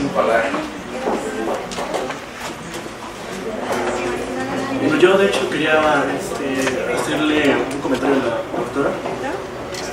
Se habla de Francia como un paradigma para todos estos pensadores, todos estos revolucionarios, pero quisiera hacer una reflexión acerca de hasta qué punto la ilustración sirve como un parteaguas para esto, ya que podríamos entender también que entra en conflicto con la realidad misma del país en ese entonces. Diría Thomas Hobbes, el hombre que construye cimientos falsos experimentará más grande la caída. Sí, nada más para empezar. Bueno, a ver. Sí, yo quisiera decir, bueno, omití mencionar, probablemente también es un paradigma importante de Estados Unidos. ¿Sí? Estados Unidos, recuerden ustedes, digo que se ha analizado mucho ese tema, el doctor Gorman hizo muchas reflexiones en torno a lo que representa Estados Unidos, o sea, como prototipo de la democracia, ¿sí? En ese tiempo, la creación de la Constitución. ¿Sí? Pero en esa época, pues estamos hablando, digamos, de los principios, de las 2 primeras décadas del siglo XX, se han, digamos, revitalizado, adquirido mayor fuerza la imagen de Francia. ¿Por qué? Bueno, evidentemente en ese tiempo estaban fuertes conflictos con Estados Unidos, pero la idea de la cultura fue la que finalmente, prevaleció la cultura francesa. Reconoces que, bueno, la creación de la Escuela Nacional Preparatoria, Camino Barreda, fue discípulo de Estocolmo, de toda una idea de lo que tiene que ser. Pero además, creo que los valores de la revolución, igualdad, fraternidad, etcétera, están presentes. Que no se puedan aplicar en un país, parece que eso nunca ha sido un problema para México. Emilio Rabasa decía que la Constitución de 1857 era extraordinaria, pero se hizo para un país que no existía. Entonces, claro, entre lo que uno piensa que puede ser y el camino trazado para llevarlo a cabo, es donde se insertan estos paradigmas. Ciertamente, Hobbes y todo el tema de Leviatán, pero hay una lectura que me parece que penetra y está presente en ese tiempo, que es Alexis de la la democracia en América, la viabilidad, entendiendo estas diversidades. También les gustó mucho Gustavo Le Bon en su libro La psicología de las multitudes, porque empezó a correr un poco la sensación de que este era un país atrasado y abandonado en esos años. Y lo que Le Bon dice es que las naciones latinas tienen un temperamento diferente de las otras que hace que reaccionen de forma distinta. Entonces, Le Bon les dio, y bueno, viniendo de un francés, a que se le reconoce toda esta capacidad, les dio la argumento. Entonces, sí, además, bueno, no quiero dejar de señalar algo que siempre me parece muy importante en términos de la Constitución. Sé que nos quejamos mucho de que se ha reformado, de que se ha cambiado. Tenemos ahí una discusión, yo creo que desde más de 20 años, entre historiadores y juristas y tal, pero la Constitución tiene algo que es muy sabio. Está en el mismo cuerpo de la Constitución previsto lo que los constituyentes llamaron el constituyente permanente. ¿Qué es esto? Que la Constitución se puede reformar todo el tiempo, siempre y cuando lo aprueben las cámaras, lo aprueben las legislaturas de los estados, etcétera, ¿sí? Y ese fue el contrapeso a las anteriores experiencias, porque cada vez que había una constitución, si un grupo no le parecía, se levantaba en armas, venía la guerra y proponía una nueva constitución. Esto es son infinidad. Luis Medina ha trabajado esto con mucho cuidado, ¿no? ¿Cuántas constituciones, cuántos planes revolucionarios, constituciones centralistas, federalistas, etcétera? Entonces, esta constitución, por una parte, dice, no perderá su vigencia si hay cualquier levantamiento revolucionario, ¿sí? De arranque, sentó la legitimidad, que ese es un tema muy sugerente que se presente en este tiempo, porque si no hay gobierno, porque si no hay elecciones, ¿de dónde viene la legitimidad de quienes quieren representar políticamente, ¿no? Que creo que es algo que los revolucionarios fueron construyendo con mucho talento. Y el hecho de que la Constitución se puede cambiar es también una de las virtudes. Y yo siempre digo que no es casual que José Natividad Macías, discípulo de Emilio Rabasa, que fue el que elaboró el proyecto de Constitución, haya sido entonces también rector de la universidad, y esta forma, digamos, de operar de nuestro consejo universitario se parece mucho al prototipo de este constituyente. Entonces, bueno, sí, las constituciones realmente pues tienen que ir cambiando. Ahora, ¿cómo cambien? No es que los cambios estén bien, ¿no?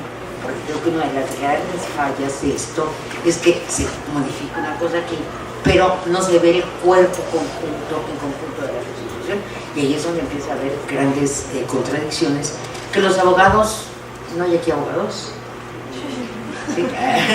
Nos tienen que ayudar a resolver, ¿sí? Porque recuerden ustedes que la misma Constitución planteó dejar para leyes reglamentarias algunos temas, que la legislación laboral se iba a dar en los diferentes estados de la República. Bueno, esto muestra claramente una conciencia de que no eran lo mismo los trabajadores en Yucatán que los trabajadores en Monterrey, ¿sí?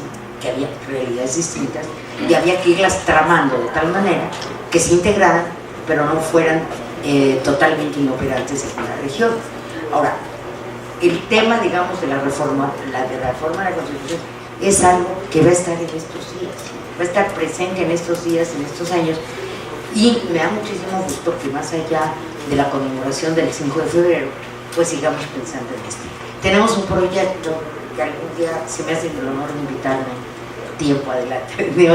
Estamos trabajando un proyecto sobre los cambios en las constituciones de los estados, ya no solo la Constitución Federal, sino todo lo que se fue cambiando en las constituciones estatales a lo largo del tiempo.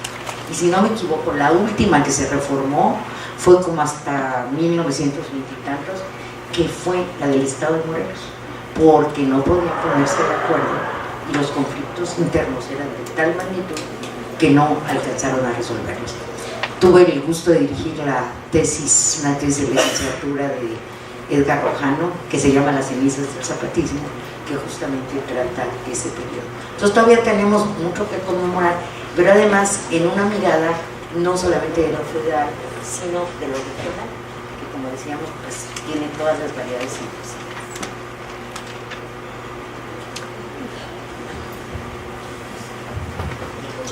Antes de pasar con las preguntas escritas, tenemos una pregunta del doctor Simbal. Doctora, yo quisiera preguntarle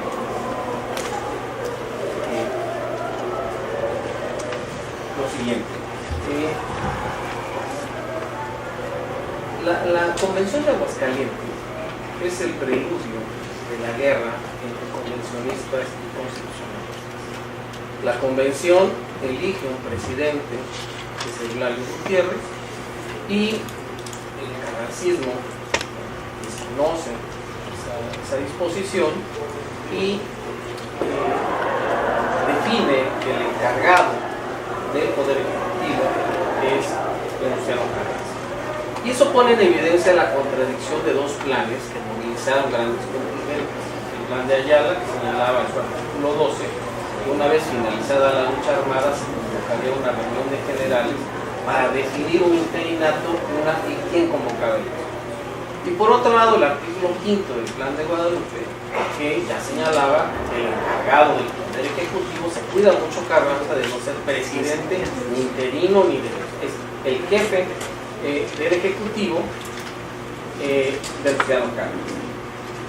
Sin embargo, la Convención pone en evidencia las diferencias no solo personales, sino en realidad dos proyectos de revolución que están confrontados. Y esto se resuelve por la vía de las armas. En ese sentido, yo quisiera preguntarle, algunos historiadores señalan que el proyecto de Revolución Popular Zapatista y Villista es derrotado porque no tiene una proyección nacional, es una visión muy localista, muy reducida y que por tanto carecen de un proyecto nacional. Sin embargo, autores recientes, Pedro Salmerón, Felipe Ávila, fundamentalmente, tienen una visión distinta. Señalan ellos que es un problema más bien de recursos. El último libro de Salmerón, 1915, cita a Napoleón, en donde dice: las guerras se ganan con tres cosas: dinero, dinero y dinero, ¿no? Entonces él explica la derrota del proyecto de Revolución Popular en virtud justamente de la carencia de dinero, contra la otra posición que había señalado la carencia de un proyecto nacional. Entonces mi pregunta es muy puntual: ¿qué piensa usted al respecto? Y por otro lado, aprovecho para preguntarle también si nos puede describir de una manera general cuál fue el papel de Álvaro Obregón en la Convención de Aguascalientes, porque él suscribe, es de los que firma la bandera, de los que se ofende ante el hecho que ya describió usted, realiza Antonio de Soto, pero sin embargo, esa firma, lo que decía la firma de la bandera es que todos se comprometían con los acuerdos de la convención. Y sin embargo, él va a alinearse con Carranza, desconociendo los acuerdos de la convención, y posteriormente se convertirá en la figura más fulgurante del constitucionalismo hasta la derrota del ejército federal, primero del ejército federal y después de los ejércitos villistas zapatistas, ¿no? Entonces, ¿cuál es su opinión al respecto? A ver, estoy de acuerdo con mis colegas Salmerón y Ávila en esta relectura que se está haciendo de la convención, porque en los diversos eventos que ha habido en todos estos temas, parece que siempre fue el proyecto derrotado, cuando, como he pretendido mostrarles, hay una vitalidad ideológica que va más allá del tiempo en el que se reunieron los convencionistas. Creo además que el carrancismo, el control del puerto de Veracruz, que es una cosa fundamental que favorece a Carranza, el reconocimiento de facto por parte de los Estados Unidos en octubre de 1915. Entonces, hay una serie de elementos que están favoreciendo al constitucionalismo y, por supuesto, ya sabemos, el flujo de armas. En fin, en el caso del sur, en cambio, aunque Villas tiene nombre, pero básicamente el proyecto se va a aglutinar hacia el sur, el Cuernavaca, etcétera, ¿no? En cambio, en el sur es más precaria la situación. Inclusive en algún momento los mismos zapatistas intentaron dejar la Ciudad de México sin abastecimiento de agua, con una estrategia digamos, de la misma lucha revolucionaria. Y es cuando a Zapata, vean ustedes el título de Atila del Sur, que ahora se maneja como como un emblema de lo que representó, empieza aplicándosele de manera peyorativa, cuando José María Lozano, uno de los jovencitos que los presenté ahí, que era miembro de la Cámara de Diputados, decía: están queriendo, ya los zapatistas están en las goteras, o sea, en la orilla de la Ciudad de México, y están queriendo cortar el agua, ¿sí? Vienen encabezados por ese Atila del Sur, vándalo, en fin, le dice, y luego se le quedó el Atila del Sur como una parte para mostrar su fuerza. Entonces, sí creo que es un problema de recursos, porque además, esta es otra parte que tampoco se estudia todo. ¿Cuál era la situación, digamos, de la economía en Morelos? Algunos autores han acercado, sí, pero no era una economía bonancible, o sea, porque todavía era muy incipiente la industrialización y los sistemas de cultivo y el desarrollo no había dado un paso importante. Yo creo que Ernesto Madero fue muy visionario, aunque no alcanzó a culminar su proyecto. Él tenía la idea de establecer estaciones agrícolas que en cada región estudiaran qué era lo más adecuado para cultivar y pudieran desarrollarse con el apoyo del gobierno. Entonces, coincido, creo que tenemos que revisar eso porque hay por ejemplo, en algún momento uno de los delegados dice, es que tenemos que volver a la vieja idea del preboste.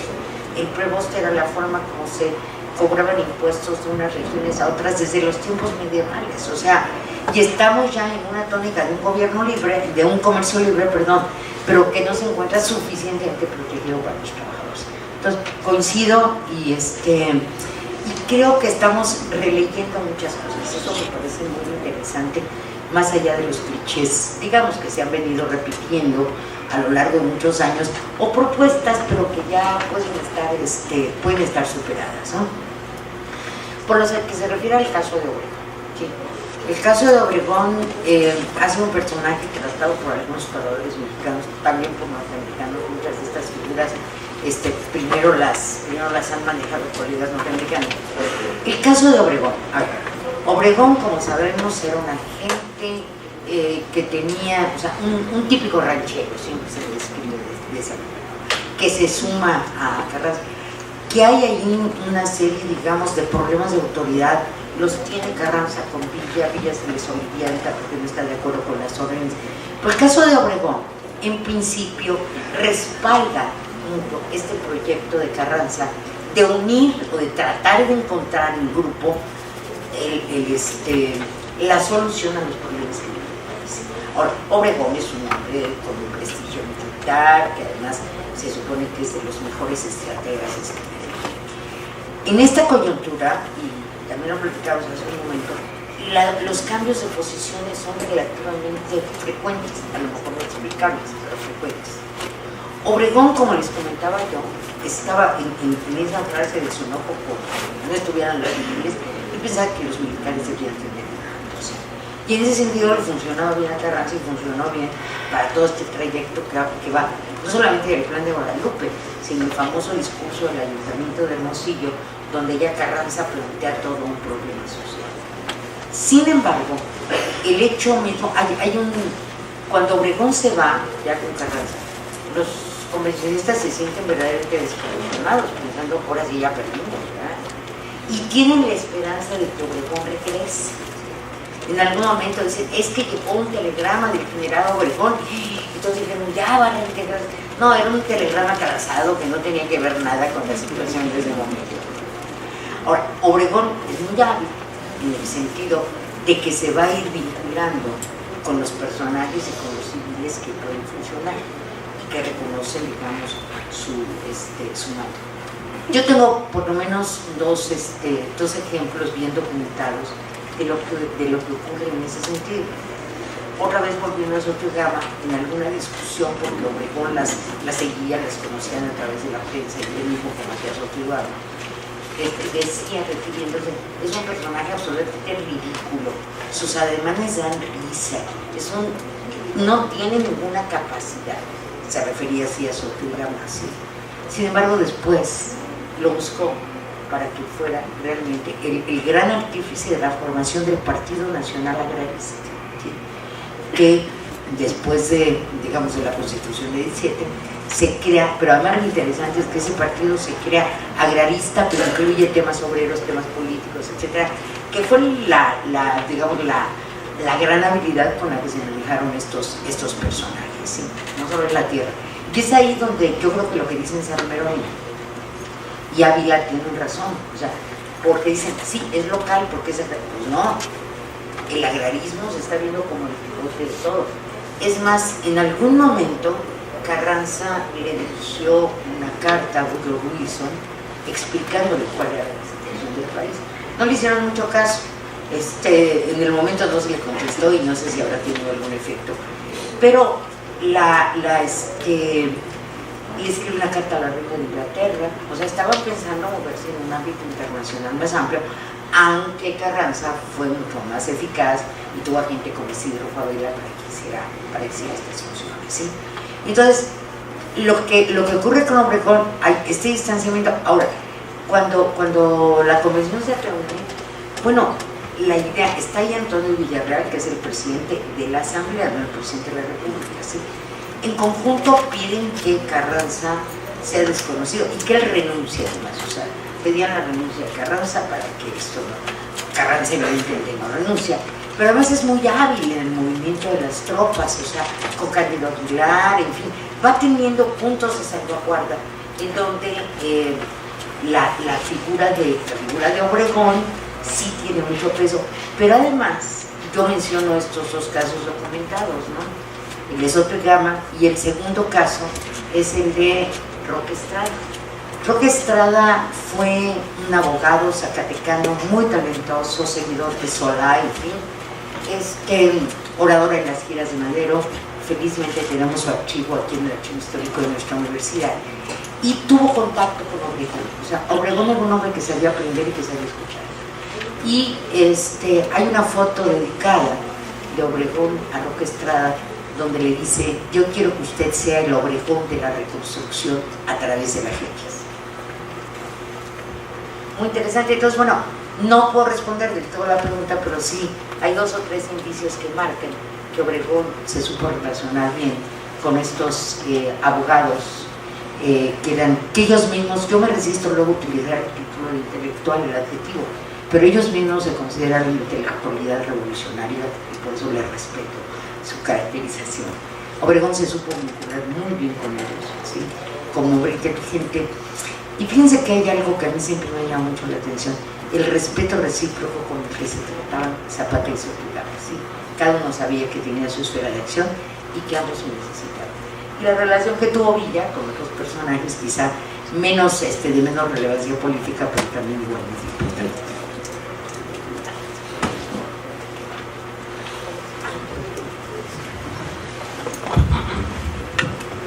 Tenemos una pregunta de escrita. Lo voy a hacer, voy a pedir a mi compañero si hay más preguntas por ahí que me parece una pregunta. Bueno, mientras vamos a proseguir con esta. ¿Eulalio tenía algún nexo con el general Villa? Y si es así, ¿cuál? Bueno, no, la verdad no conozco mucho de la biografía de Raúl Gutiérrez hasta el rato a saber. Él estuvo así vinculado al villismo. Además, Eulalio era famoso porque era muy hábil para volar trenes. ¿Sí? Inmediatamente que había que hacer una voladura de tren para romperse la dejaba. Eulalio era una gente, digamos, rústica, no tenía realmente preparación, pero sí llegó a tener situaciones de conflicto con Villa y con Zapata, porque estos caudillos no reconocían fácilmente lo que era un presidente con las características de Gutiérrez, ¿sí? No tengo mayor información al respecto. Sé de este vínculo en términos, digamos, de no equidistante, pero sí en el marco de los conflictos de autoridad. Pero se lo agradezco y me estimula para estudiar más. ¿Quién hizo la pregunta? Parece. ¿Usted sabe de algún vínculo? Bueno, lo estudiamos juntas. ¿Le parece bien? Sí.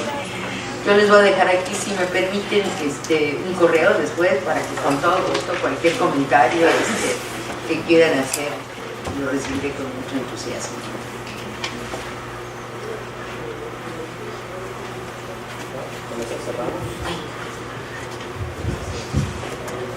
Esta sería la última pregunta para cerrar esta conferencia. ¿Se puede considerar la convención como un triunfo en materia de ideas políticos-sociales? Claro. Gracias. ¿Quién la hizo? Bueno, excelente.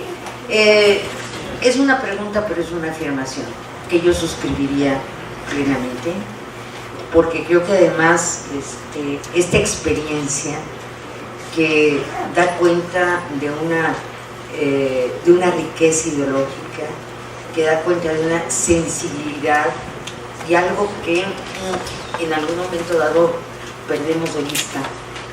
Nunca se había dado una asamblea, y en ese sentido tiene razón Carranza, en donde gente de tan diferentes puntos del país concurriera.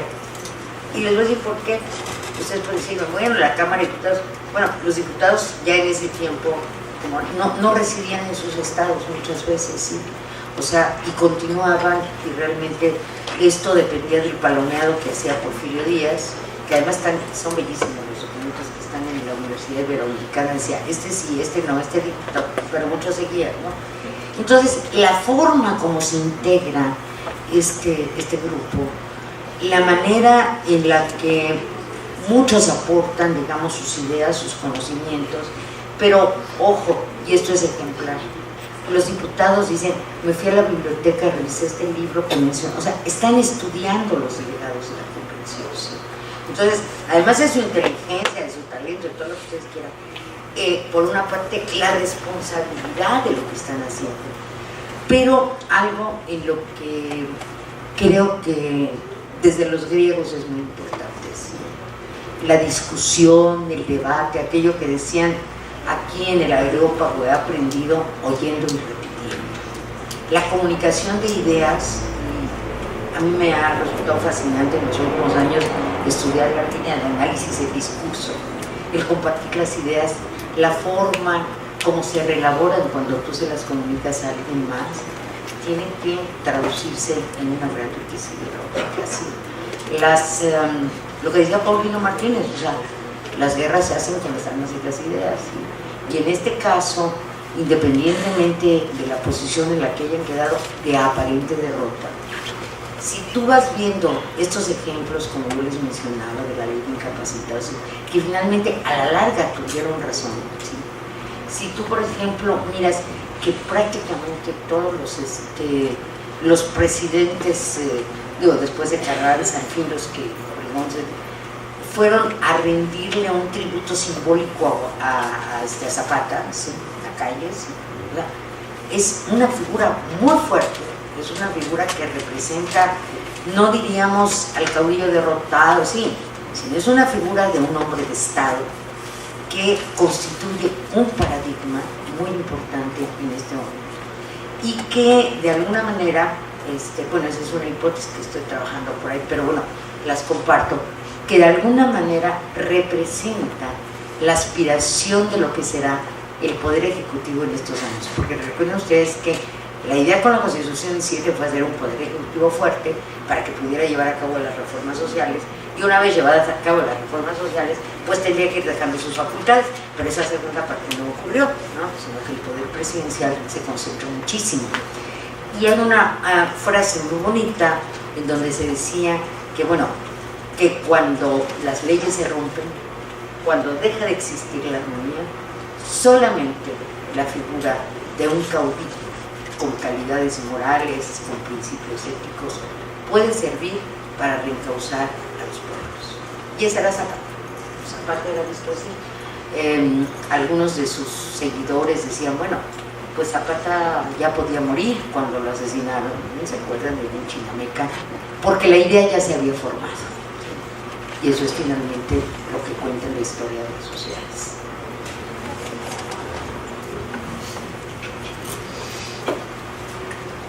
Bueno, pues efectivamente, como les comentaba al principio, son muy valiosos los conocimientos que podemos adquirir de la doctora, y bueno, realmente esto va a estimular mucho para el estudio dentro y fuera de clase de nuestro grupo de Situación Nacional.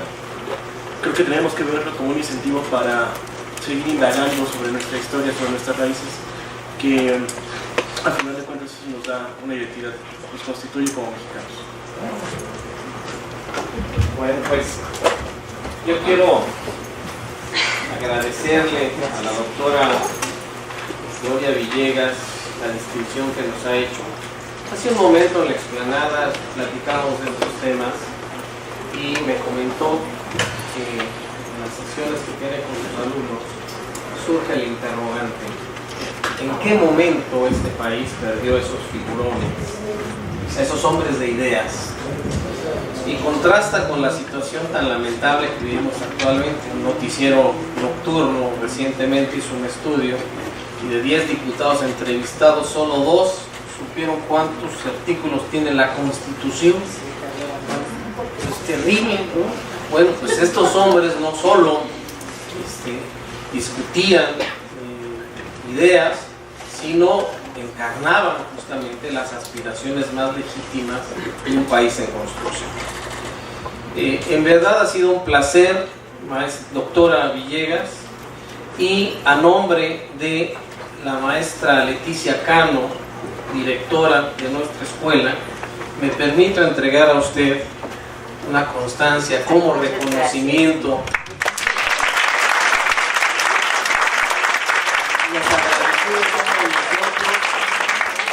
Y lo mismo a Miguel Ángel Ruiz Sánchez, una constancia por su tarea como moderador en esta mesa. Recordemos que estamos en un proceso de aprendizaje, que esto es muy importante, que nuestros alumnos tengan contacto con los autores, que no solo se conozcan a través de sus libros, sino que se tenga la posibilidad de interactuar con ellos. nuevamente muchísimas gracias por esta distinción, doctora, y le tomamos la palabra. La invitaremos próximamente para el trabajo que está ya avanzando. Muchísimas gracias. A todos ustedes, muchas gracias por el favor de su atención.